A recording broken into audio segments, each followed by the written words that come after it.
Imagine this. Imagine there's no fetus whose only name was Jesus.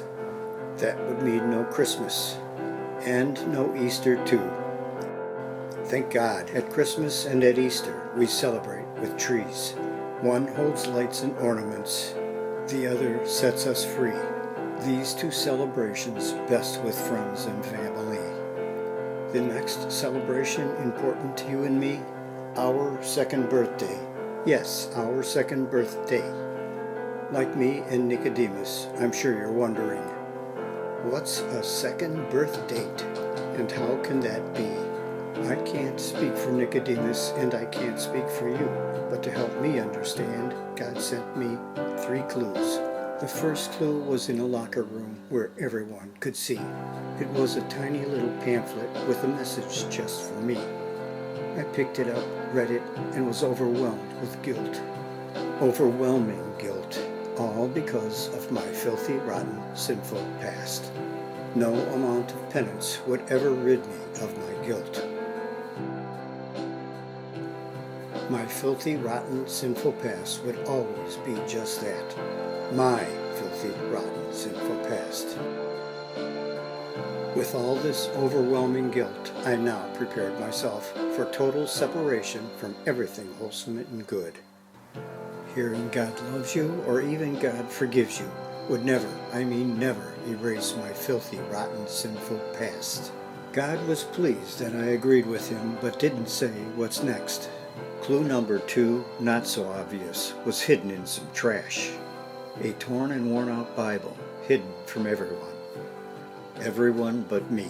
I randomly opened that Bible and randomly read some verses intended just for me.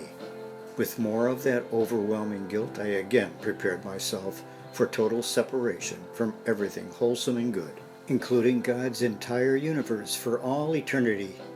Hearing God loves you, or even God forgives you, would never, I mean never, erase my filthy, rotten, sinful past. Again, God was pleased with me, but didn't say what's next. At midnight 1 week later, clue number 3 was what came next. 3 strangers in a donut shop sat down next to me and proclaimed, you guessed it, God loves you, God forgives you. And then I heard God's still small voice through the strangers sitting next to me. Jesus can take the place of your life. Jesus can take the place of my life? My mind quickly went to 2 weeks back, with thoughts of my filthy, rotten, sinful past. Instead of me saying, I'll take it, and you can take my past, like the woman at the well, I debated all kinds of religious facts. As I vainly continued debating with my 3 new stranger friends, God's special offer was slowly fading away.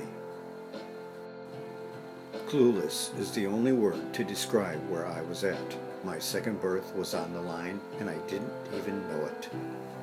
Back home in bed, I one more time replayed my filthy, rotten, sinful past, and God's special offer continued to toss and turn in my head. Before I fell asleep that night, God knew what my choice would be. With my newfound faith in Jesus, I traded my old for God's new.